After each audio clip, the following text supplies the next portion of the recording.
You know, there's something I've noticed over the years. Some people just seem to have a spark, a warmth about them, no matter their age. They're the ones who always have a story to share, a laugh to give, and a way of making everyone around them feel a little brighter. And yet, I also know that as we get older, life can sometimes feel quieter than it used to. The house might feel emptier, the phone doesn't ring as often, or maybe it's just harder to get out and see people like you once did. But here's the beautiful thing. Feeling lonely doesn't have to be a permanent part of getting older.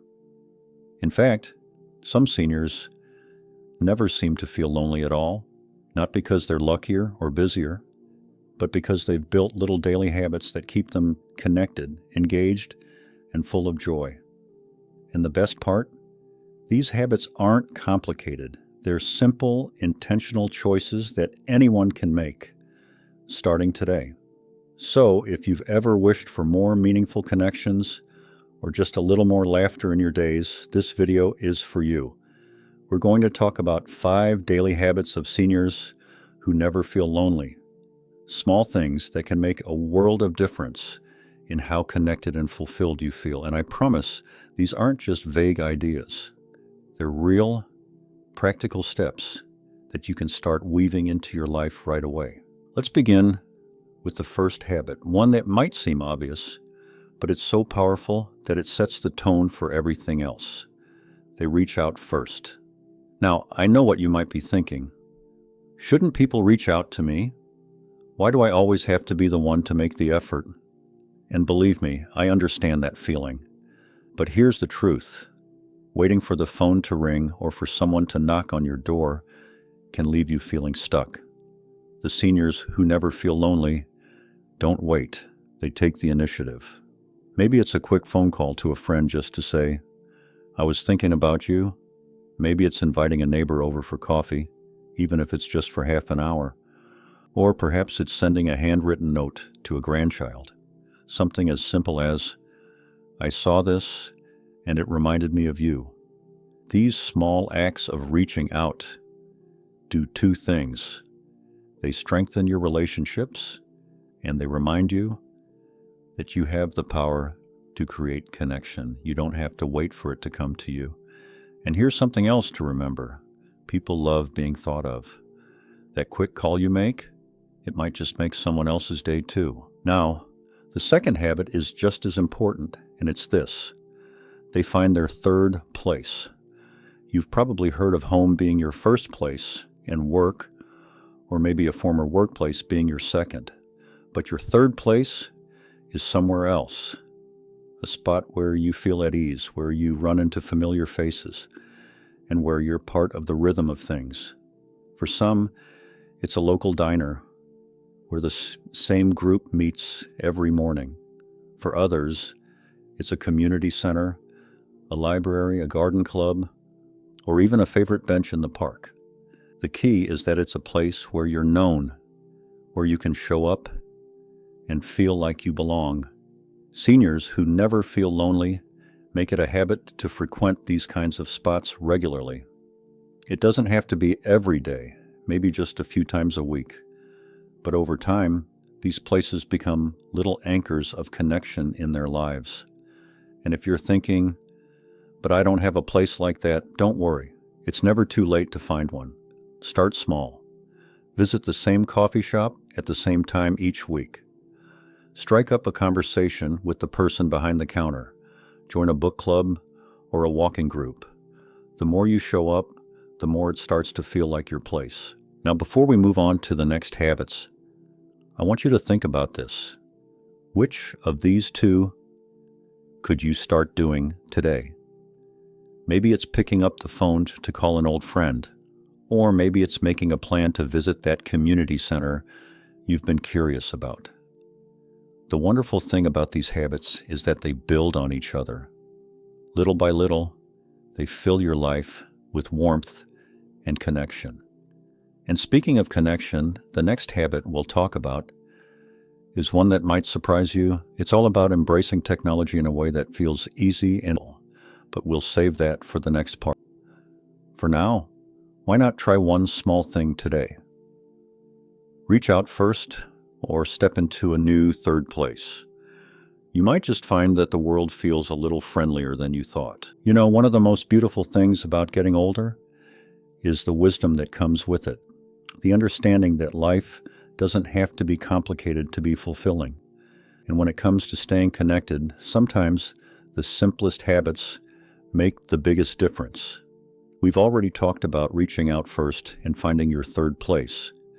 But there's another habit that many socially thriving seniors share, and it might surprise you. They embrace technology on their own terms.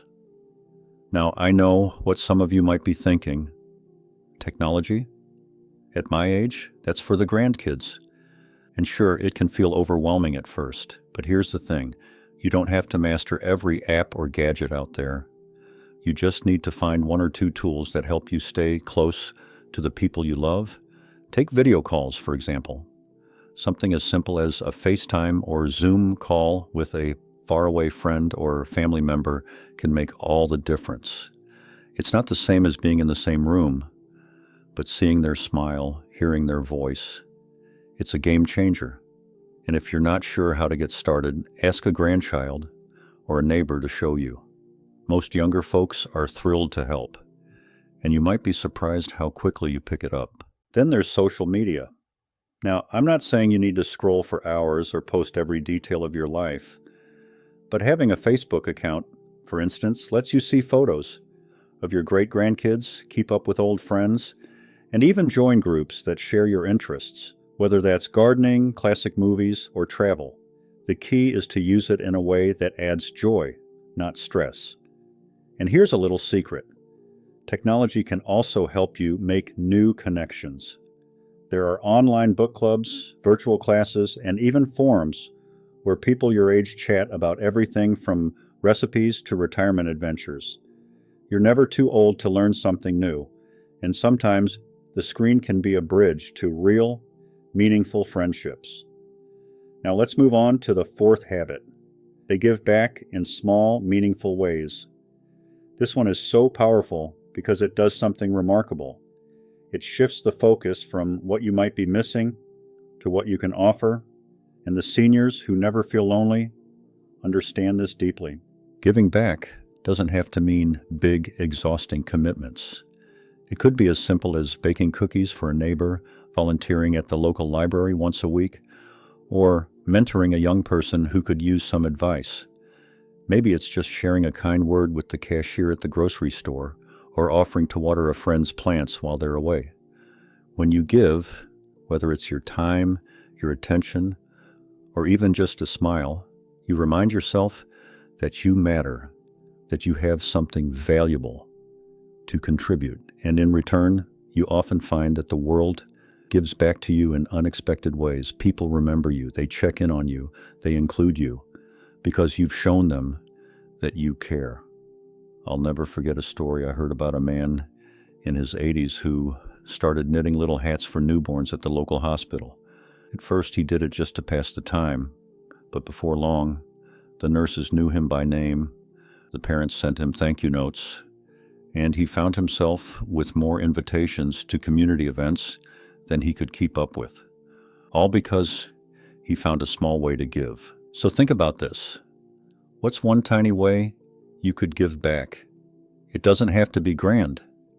Even the smallest acts of kindness can ripple out in ways you'd never expect.